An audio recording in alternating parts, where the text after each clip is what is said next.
Hello, everybody. I'm so excited to introduce my new podcast, She Means Business, where we talk about motherhood, entrepreneurship, balancing life on a day-to-day basis as a business owner, and so much more. Here today, I have one of my best friends, Andy, who owns AKP Hair. She's also a hairdresser, and I'm honored to have her in the salon. She's a chair renter. We've been working together for about 13 years. So if anybody knows me best and vice versa, she's the one to be here today for my first podcast. I'm honored to be here to be your very first guest for She Means Business. And for everybody to get to know Ashley, I decided to ask her some questions about how she started up her own business. Okay. So what kind of questions do you have for me today? So, Ashley, I'm kind of curious about your journey to Lavish Lounge, how it all came about. And so I thought we could start with what got you into hair. When did you start? When I started, probably as a child, because I was always messing with like my sister's hair, probably tormenting them, forcing them to have hairstyles they didn't want. But I've always been into hair. My mom's best friend owned a salon. When I was 16, I was able to work with her and learn a lot of things. Went to hair school in 2013. I graduated. That's where I met you. Mm-hmm. But yeah, it's always been something that I knew. There was no ifs, ands, or buts that I was doing hair and I would own my own business one day. So what about you? Your hair journey, like when did that start? When I was young, I knew I loved the beauty industry. I actually didn't believe I could do hair because every time I was in a hair salon, I was like, that looks so hard. And then one day I just realized like, no, I want to pursue hair because it's all I've ever done is be a shampoo girl. And ever since being a shampoo girl, I just realized like the salon life is my favorite place to be. It's fun, right? Yeah. And it's organic. It's like you're hanging, it's like a hangout, right? Yeah. Like you're literally just talking to other women that have been through the same things we've been through. Yeah. It's a community. It's a fun community to work in. Yeah. And that's why I wanted to open my own business, right? Because you can create your own environment. Your own clientele, right? Like when you're working for someone else, you don't have a choice. It's like you're booked with somebody, you have to do them whether they're a nice person or not. So I would say you have to put in the work and then aspire to be something more when you're in the hair world. Right, exactly. Yeah, you got to keep going. You can't just be like, I'm just doing hair. It's like there's so much more, right? You have to figure out your niche also, I always say. Is right. Once you start hair, you're doing a whole bunch of things. You're given clients and you're doing it, and then you hit a point where you're like, what is my niche? What am I into? Right. What do I love? What is your niche? Foiling. Blondes. Highlights, blonde, eh? She's our blonde guru specialist. I would just say I don't know. No, you have to give yourself that title. You've been doing hair for what? 10 years. 10 years. Yeah. 12, well, yeah. 12-ish. It's been a minute. Almost 12 years, right? Yeah. So. But I dabbled with other careers to really figure out what to do, what I enjoyed doing. Yeah, that's true. Yeah, I wanted to make sure I was on the right path. Right. And now I actually teach part-time at the hair school. Yes, yay! She's a teacher. Because I always knew I wanted to teach in some form, whether that be I have an apprentice one day, that's my next goal. Exactly. But I'm ready to stick out hair because it's where I want to be. Yes. Mm-hmm. Yeah. No, I love that too. That's why, if people don't know, I take on apprentices because I really enjoy teaching. We want to give back because when we went to school, we didn't learn too much. There was a lot going on at the time in the school. It's the basics. Yeah. It is it's the basics. The foundation, and your next step is to find somebody who will take on that apprenticeship, teach you the ways and all the little details. And it's actually very hard to get an apprenticeship. It is. So it's nice. I like to train apprentices to the point where now they can go off on their own. Yeah. I don't even want to tell them like I'm your boss. Mm-hmm. It's like, no, you are your own boss under this roof, and I just want to help create like something I didn't have, right? Like a mentor and somebody to uplift me and like, not just be down my throat like, oh, you did that wrong. Like, no, like You know, it's trial and error. That's what hair is. Like, you can't just learn it from a book. No. You learn the basics from the book. And if you don't find the right mentor, it'll make or break you. If you're in a spot where the environment is unhappy, Unhealthy, it makes unhealthy, drama. It makes you question your career choice. But when you find somebody who inspires you, you're like, I want to be just like you, and you stick it out, and you see that there is like it all this hard work is worth it. So somebody like Ashley, she's so special because you do take on apprenticeships and you show the girls what to do, but you leave the door open for them to play, and you're there to support them when needed, but you treat them so well, and that means a lot. Right. Well, it's about the bond too, right? Like, I don't want to be just the boss, or like, you know, I want to make like a cool friendship team. She bond. actually gets very awkward when you call her the boss. Yeah. Well, I mean, I am a boss in myself, but I don't want to be feeling like I'm bossing someone. Yeah. Because I've had some horrible experiences in that industry where I said I really don't want anybody to ever feel that way, right? Because you lose. Yeah. For a minute, I feel like we both had a time where we felt like we lost it, where we didn't want to do hair. You don't want to dread walking in the door. Yeah, exactly. Yeah. But I will say, you could walk in having the worst day ever, and then you have a couple clients roll through your chair, and you're like, it ends up being the best day ever. Like, the people, it's just so cool. This job is just so cool. You get to interact with all kinds of people, and you never know when your day is going to be like made because someone just said something so kind to you.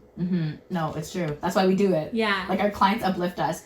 I find too, like, it's funny how, like, when you go through things in life, challenges, the universe almost like matches you up with specific clients that are going through the exact same thing, and you're like, oh my god, I'm not alone, or like you're just listening and you're able to like connect on that level where you're like, okay, I have a forever client, because now we can always like have each other's back in this, and like whatever, you know, be there for each other. It's so nice. Yeah. It doesn't even feel like a job, really. No, it doesn't.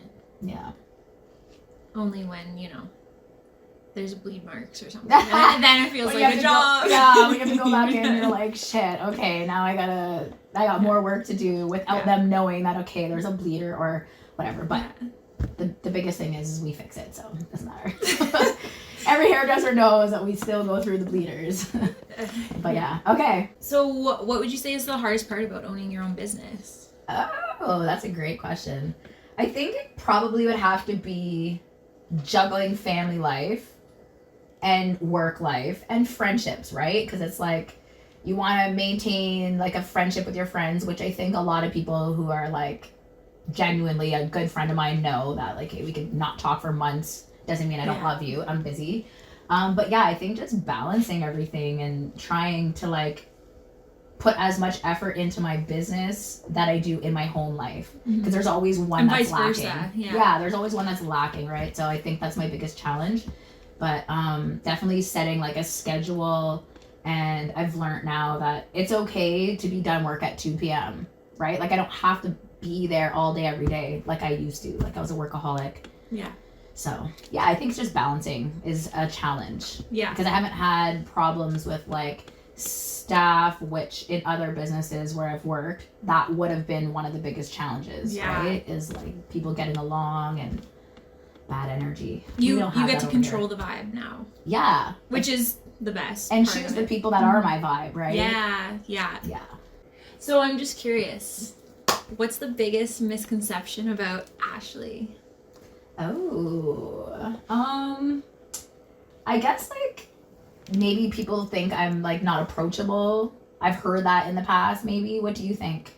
You've known me forever, so you would know, like, when you first met me, what was your first impression? Yeah, when I first met Ashley, I was intimidated for sure, but she was just ahead of me in hair school, so her energy, everyone, you know, knew who she was, and then all of a sudden I talked to you and you were so kind and like a mama bear. Actually, she's just like a protector. Everybody should know, like, Ashley is like a protector. Once you get in her inner circle, she's gonna take care of you. She's gonna stand up for you. She's gonna be there for you. If you're sick, she's coming over. She's bringing you whatever you need. It didn't even matter if she had the worst day ever. She shows up for you. She shows up for everybody that she loves. So that's the coolest thing about Ashley. Mm-hmm. And that's like, our friendship is so strong because we could go months without talking, but I know you're there in a heartbeat when I need you. Right. But yeah, she's you've got you're fierce.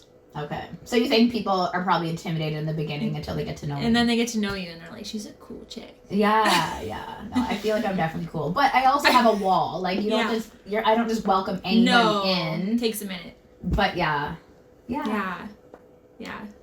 And she's blunt, so you gotta just like roll with it. Well, yeah, I think it's important to be real with people, right? Like, I think that's one of my biggest pet peeves, I think, is that, like, somebody pretending to like someone when they don't. We can not like each other, but be respectful, right? And not have to be fake. I can't stand fake. No.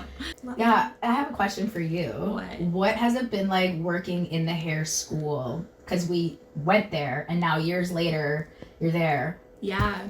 I love being able to go back and provide the girls with the knowledge that I felt would have been beneficial to me coming out of hair school. Because I'm there part-time, so I go in and I'm on the floor with the students and I'm just watching them. I'm just observing, and I just want to give them little pointers that I think would help them, because it helped me, and they can take it if they want to, and if they don't, that's fine too. But I just kind of try and narrow in on the things that I think would be helpful. Tips and tricks, you know. And there are students who said, oh my god, like, thank you, or because of you I do this now, and it makes you feel good. Just those little things are exactly why I do it. It's your purpose of why. Yeah. And the cool thing is about Andy working in the hair school is she gets to scope out all the apprentices for us, because she is going to eventually have her own apprentice as well. I get to see, she gets to see firsthand, hey, Ash, this is a good vibe for you. Yeah. Because it doesn't matter if they're really good at hair. If you're not a good vibe, it's just not going to work. No, but I also am lucky to have worked in other salons in town, and I know quite a few different people in the industry. So I love being able to let the students know that, I know some people and I would give them a recommendation. Yeah, because it's hard. Yeah. I think for me, like, when I came out, my mentor was so cool. She was like a perfect match for me. Yeah. Cindy was a perfect match, because she's like me, where, we like to talk our shit to our clients and just be real. Lots of laughs. Like, we're always laughing. Yeah. No, once you find a mentor who clicks with you, it's just, it's easy. It's just like smooth sailing. It is. I'm still in constant contact with my one old boss, because she's the best, and I learned so much from her. Right. So what's your goal with this podcast? Where do you see it going? What's your plan? Oh God, I have so many plans for this podcast. But I guess my biggest thing is other women in business, right? Like, I know a lot of people who are doing their thing. They've worked hard to get to where they are, single moms, divorced moms, widows, all types of people that are just like me, right? So I guess just like to support other businesses and to talk about like the reels, the ins and outs, and my clients, right? Like I think we have some really cool conversations behind the chair with our clients. So it'd be fun to bring them in and just have fun and talk about, stuff that nobody really talks about. Yeah. And, like inspiring other young women who think maybe they can't do it. Because you can do it. 2 years ago, I've been talking about this podcast, and here I am actually doing it. Yeah. So it took some time because life happens in between. But yeah, I'm just excited. Like, I think it's going to be great. And a lot of clients and people are waiting for this. So like, you've been talking about this for so long. So yeah. I guess, just to inspire other women and uplift each other and talk about, where we started to where we are now. Yeah. Love that. Empowering. It's all about empowering, right? Each other. Yeah. What do you think is your biggest challenge coming back into the hair game? Because you had 2 babies, you took a step back, and now you're back in the game. Like, how was that for you? Well, I guess it would be like building clientele again, but I also, having done this for so many years, you do realize like that builds. with time and the more effort you put in, and just consistency is key. And I'm finally in a spot where I'm ready to be consistent, work hard at it, and put myself first. For a long time, when you have children and a marriage, you put yourself on the back burner. You're a caretaker to all, and I kind of put my career aside. But now my boys are in a good, stable spot, and I'm ready to put myself first so I can honestly impress them one day. Right. And build something for myself, because I have learned through the years that it's important to have your own thing going on. Your own niche. As a female, whether you're married or not married, you need to take care of you. You are the only person who can do that at the end of the day. Yeah. You got your own back, no one else. Yeah. No, I'm so excited. I'm excited you're back in action. And I feel like it's energy too. You put that energy out like, I'm ready. The clients just come. It's effortless. It's really effortless. No, and the right people like come to you, and that is just like a whole other thing in the hair world. You know, you can't be jealous if somebody goes somewhere else, this or that, because the right people come to you. It's true. There's always room for new clients. I always say that, like, if clients are insulted, like, or if they're worried I'm insulted because they went somewhere else and someone else messed up their hair and now they're back. Yeah. I'm like, dude, sometimes it's nice for them to go so that they can see and appreciate. And if they don't come back, that's okay. Yeah. Right? Like, if it's not the good match, like, it's no hard feelings. No. Right? Yeah. So that's like, there's always clients. You find your people. You're constantly dating. Exactly. Dating your clients. We're speed dating all the time. We are speed dating. Oh my God. Dating nowadays, that's going to be a topic. Let's also say that we're both single for the first time. Yes, I think that's why we've been like elevating each other every day. We have our little morning phone calls where it's like, we got this, you got this. But we discovered that last night when we were talking before the podcast. This is the first time we've been single. Both of us single. And that's why we've gotten so close. And career focused. Is number one on the list. Yeah. Men, you guys are back there. 2025 hit, and our goals are... Yeah. This is my 5th year in business, so it's time to crack down. No messing around. Meeting all these goals, right? Podcast was on my list. And I'm just jumping in. It is what it is. And everybody knows that I love to talk. So this will be effortless. It'll be fun. And I think... it's just a nice, safe place for people to come and talk about business. Right? Yeah, business and life. And relationships. And you got, like, dating stories are pretty fun. Oh, yeah, we got stories. Our clients got stories, too. So it's entertaining. It'll be good, yeah. Okay, just to wrap it up. Okay. I would say I think it's fun. One of our favorite things to do together is just, like, banter and chit-chat and, like... Ask random questions. So we're just going to ask a random question. So, Ashley, what's your take on breaking up through text message? Oh God, that's easy. That's how I do it. I don't want to see you face to face. I don't want to see you sad, crying, whatever. No. I just find it's easier for me to talk through text. Like, you can say everything you want to say. I mean, I guess sometimes there's like miscommunication where I might sound like I'm being ruder than what I need to be, but I definitely think breaking up through text is nowadays much easier. It's like, it's got to be the new norm. Like, yeah, I definitely like that because, like, it's safe. People can't talk me out of it. Yes. Whereas, like, face to face, my ex used to be able to, like, talk to me and I'd be like, oh, like, I'd feel bad. Yeah. And then next thing you know, you're doing other things and you forgive them and whatever. So, yeah, I definitely... In 2025, it's okay to break up through text. Yeah, I think so, too. Or a letter. I don't know. A letter? I don't know. Like, who writes letters nowadays? I don't know. You? No. It could be, like, nice. I feel like you're a letter writer. Like, you always have, like, your notes, your journaling and stuff like that. I leave you little notes all the time. Yeah, you do. Yeah, it's my thing. But yeah. Okay, ending with a positive quote. Ending with a positive quote, guys. Let's give it to Andy. What's your positive quote of the day? If you can't stop thinking about it, if you can't stop if you can't stop thinking about it, don't stop working for it. That's a good one. And that is meaningful to me because I never stopped thinking about hair, so. Right. I never stopped thinking about this podcast. So here we People are sick of hearing about this podcast, so. Yeah. Here we go. Don't stop working. Exactly. Don't stop working. So yeah, I'm excited for everybody who is gonna watch and stay tuned. We have so many cool guests that are gonna come, and I'm gonna create this really cool environment for people to open up and have some good laughs, of course. Yeah. If you Maybe guys some know me. wine sometimes. Some wine, some food, Some games. all types of stuff. So stay tuned to see who our next guest will be. It will be a business owner in North Bay. And yeah, thanks for listening. And thanks for being here, Andy, because I knew this wasn't easy for her to come in here and sit on a camera and talk about the stuff we talk about.